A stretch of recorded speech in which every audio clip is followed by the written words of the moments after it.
മലയാള സിനിമയുടെ അമ്മ എന്നറിയപ്പെട്ടിരുന്ന കവിയൂർ പൊന്നമ്മ വിട പറഞ്ഞത് കഴിഞ്ഞ ദിവസമായിരുന്നു. വെള്ളിത്തിരയിൽ കൂടുതലും അമ്മ വേഷം ചെയ്തിരുന്ന താരത്തെ മലയാളികൾ ഇന്നും മറക്കില്ല. ഇപ്പോൾ പൊന്നമ്മയുടെ പഴയകാല അഭിമുഖങ്ങൾ പലതും സോഷ്യൽ മീഡിയയിൽ മുഴുവനും വൈറലാവുകയാണ്. ഒരു അഭിമുഖത്തിൽ താരം ഭർത്താവായിരുന്ന മണിസ്വാമിയെ കുറിച്ച് നടത്തിയ വെളിപ്പെടുത്തലുകളും ചർച്ചയാകുന്നുണ്ട്. ഭർത്താവിൽ നിന്നും ഒരുപാട് പീഡനങ്ങൾ അനുഭവിക്കേണ്ടി വന്നിട്ടുണ്ട് എന്നാണ് പൊന്നമ്മ പറഞ്ഞിരുന്നത്. ഭർത്താവ് ഒരിക്കലും സ്നേഹമായിട്ട് പെരുമാറിയിട്ടില്ല. പക്ഷേ അദ്ദേഹം മരിക്കുന്ന സമയം എന്നോടൊപ്പം ഉണ്ടായിരുന്നു. അവസാനമായപ്പോൾ അദ്ദേഹത്തിന് സംസാരിക്കാൻ പോലും കഴിയാത്ത അവസ്ഥയായി ഉണ്ടായി. എനിക്ക് അദ്ദേഹത്തോട് ദേഷ്യത്തെക്കാൾ വെറുപ്പാണ് തോന്നിയിരുന്നത്. മണിസ്വാമിയെ ചികിത്സിക്കുന്ന ഡോക്ടർ അവസാന നാളുകൾ എത്തിയപ്പോൾ എന്നോട് പറഞ്ഞത് മണിസ്വാമിക്ക് എന്തെങ്കിലും ആഗ്രഹമുണ്ടെങ്കിൽ സാധിച്ചു കൊടുക്കണമെന്നും. അങ്ങനെ ഞാൻ പഴയ സംഭവങ്ങളെല്ലാം മറന്നു. ഒരു ഭർത്താവ് എന്താകരുത് എന്ന് ആഗ്രഹിച്ചോ അതായിരുന്നു അദ്ദേഹം.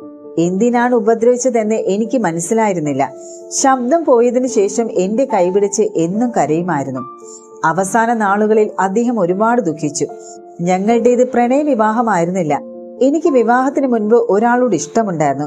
പരിശുദ്ധമായ ഒരു ഇഷ്ടം. കല്യാണം കഴിക്കാൻ താല്പര്യവുമുണ്ടായിരുന്നു. പക്ഷെ എന്നോട് മതം മാറാൻ അയാൾ ആവശ്യപ്പെട്ടു. ഞാനത് നിഷേധിച്ചു. അങ്ങനെ ആ ബന്ധം അവസാനിച്ചു. ആ സമയത്താണ് റോസി എന്ന ചിത്രത്തിൽ അഭിനയിക്കുകയായിരുന്നു. ചിത്രത്തിന്റെ നിർമ്മാതാവായ മണിസ്വാമി വിവാഹം ചെയ്യാൻ താല്പര്യമുണ്ടെന്ന് നേരിട്ട് പറയുകയായിരുന്നു. അദ്ദേഹത്തെ വിവാഹം ചെയ്താൽ കുടുംബത്തിന് സഹായമാകുമെന്ന് ഞാൻ കരുതി. പക്ഷേ എല്ലാം തകിടം മറിഞ്ഞുവെന്ന് പൊന്നമ്മ പറഞ്ഞു. മകളായ ബിന്ദുവിനെ കുറിച്ചും താരം അഭിമുഖത്തിൽ പറഞ്ഞു. താൻ സ്നേഹിച്ചിട്ടില്ല എന്ന് മകൾ പരിഭവം പറയാറുണ്ട്. അവളുടെ കുട്ടിക്കാലം മുഴുവൻ ഞാൻ തിരക്കിലായിരുന്നു. ജോലി ചെയ്യണമായിരുന്നു. എങ്കിൽ മാത്രമേ കുടുംബം മുന്നോട്ട് പോകുമായിരുന്നുള്ളൂ എന്ന് പൊന്നമ്മ പറഞ്ഞു.